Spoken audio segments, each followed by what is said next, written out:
If you are dating someone who has an avoidant attachment style, you are probably making 5 major mistakes. In this video, I'm going to share with you my perspective as a former avoidant and also as a therapist on those 5 common mistakes that I see every single day when I speak with my clients on the phone. The 5th one is a tricky one. IGetMyExBack.com. Everyone deserves a second chance. First of all, the first mistake is when we project our own fears into the relationship. It has nothing to do with necessarily being anxious. This is normal. We have a part of insecurities in any of our sort of life because of how we were raised, of how we grew up. And it's called Jung is referring this as the shadow that we all bring with us, and so that we bring with us in a relationship. And so if you have an anxious attachment style, separation would be hard, and therefore we might take things personally. When your partner, avoidant or secure, wants more independence, wants more free time, don't perceive it as rejection. Don't perceive it that this person doesn't care, doesn't appreciate me, and I'm the only one investing in the relationship. It is different. You project your own fear to the relationship. So lack of depth, and that's usually something very frustrating for someone who's anxious.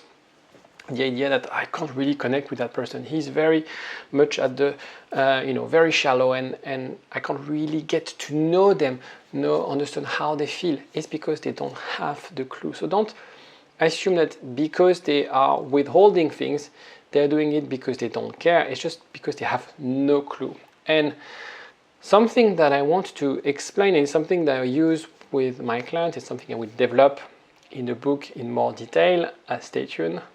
Is the concept of lenses, or POV. Perhaps it's the POV that I will use, personal own view.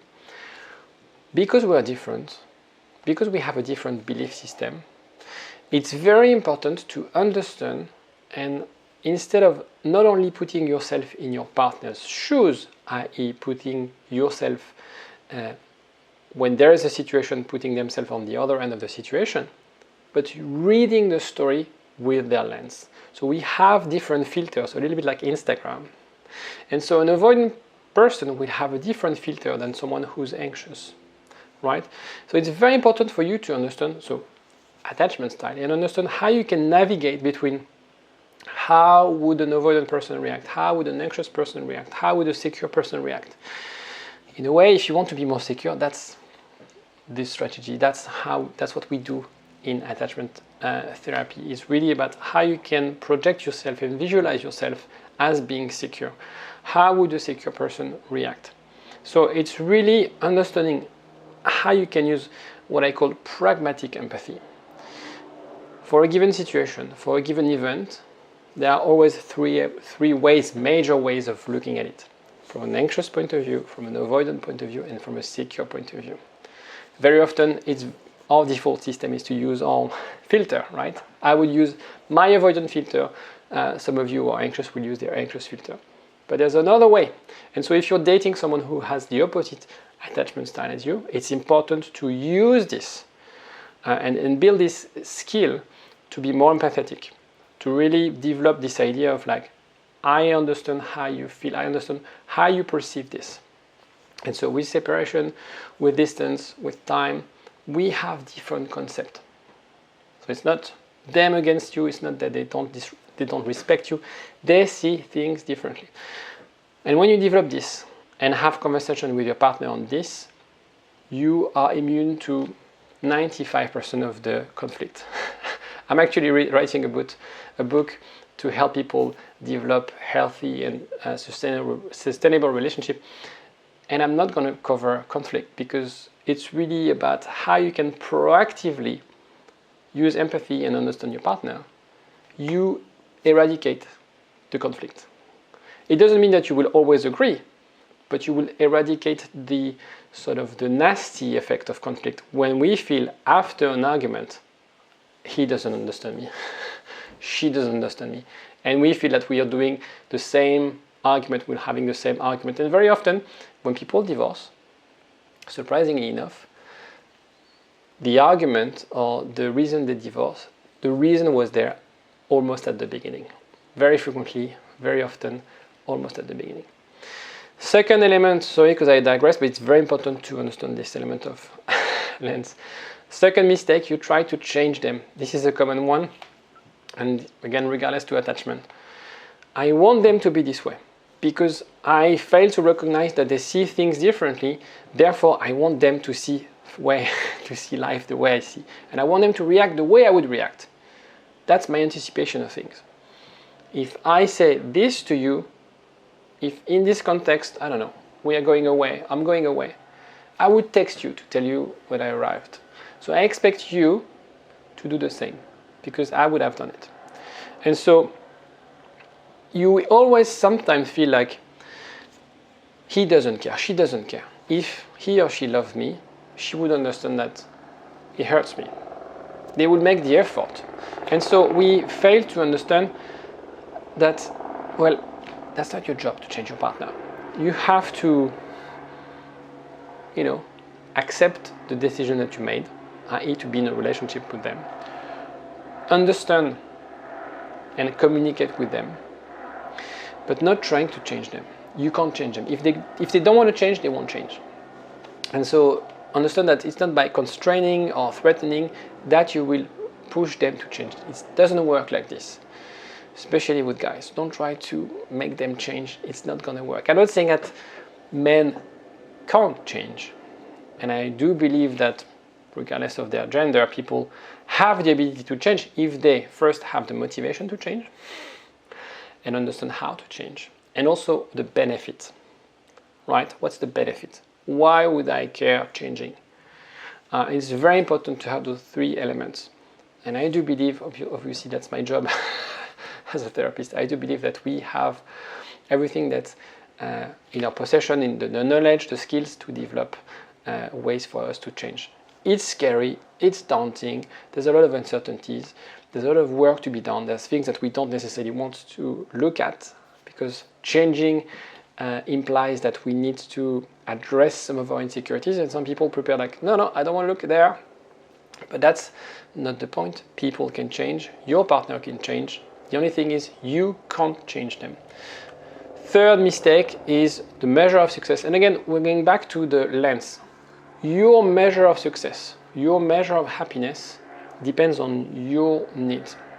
So maybe you have a ways of labeling or measuring the score of a relationship, the satisfaction. So maybe it's like my relationship satisfaction, and that could be down to the love languages, is to spend quality time with my partner.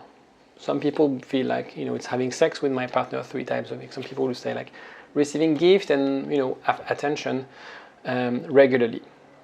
Or it could be about commitment. I believe that a successful relationship is when we are married. Unless we're married, it doesn't mean anything to me.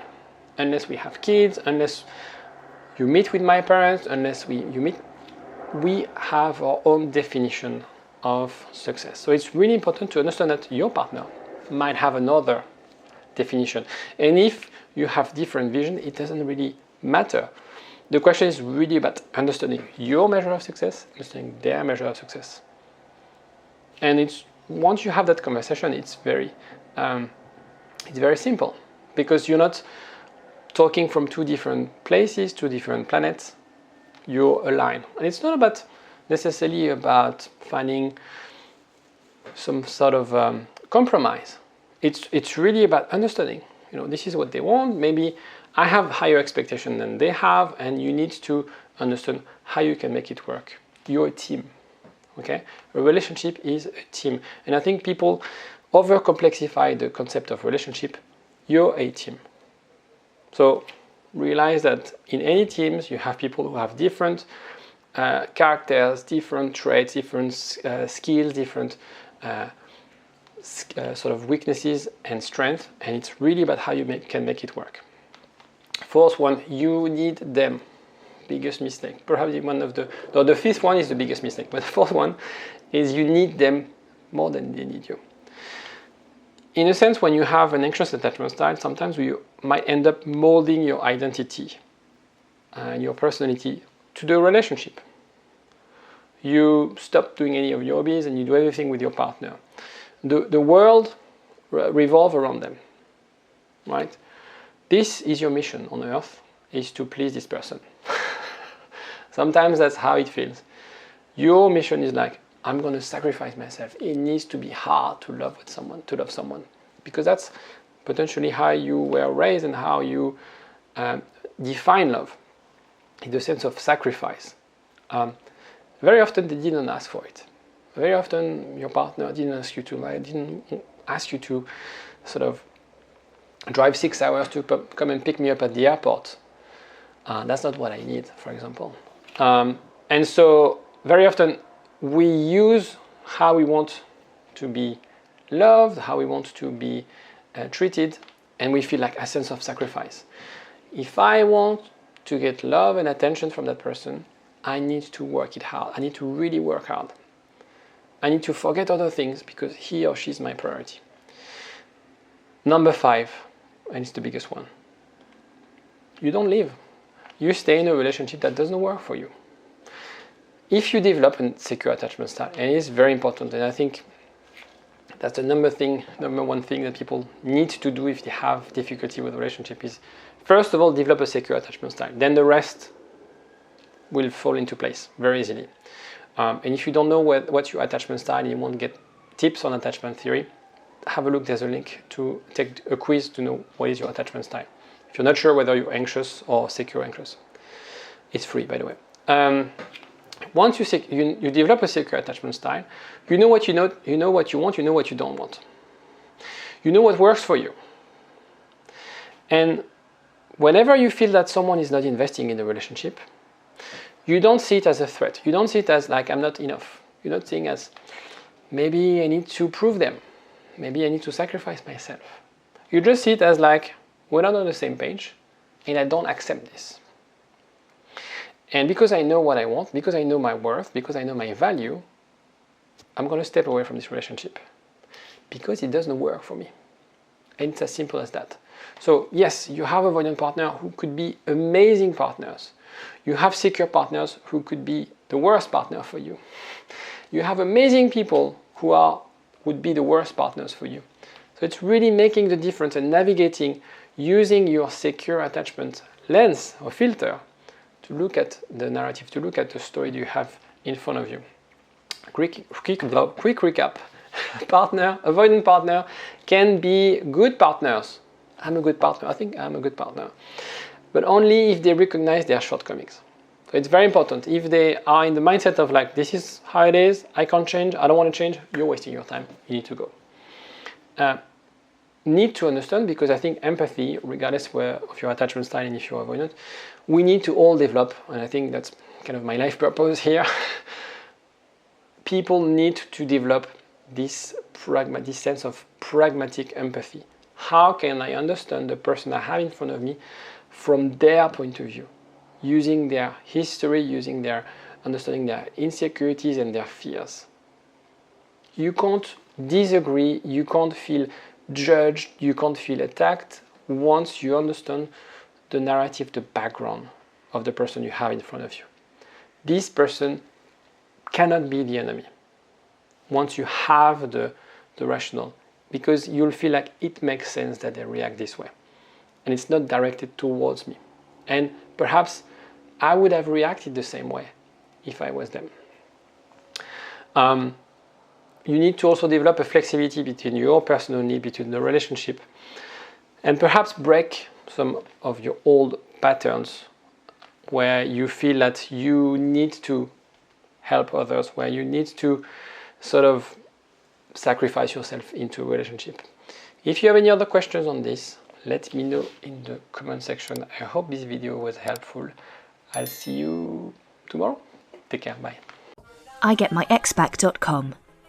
Everyone deserves a second chance.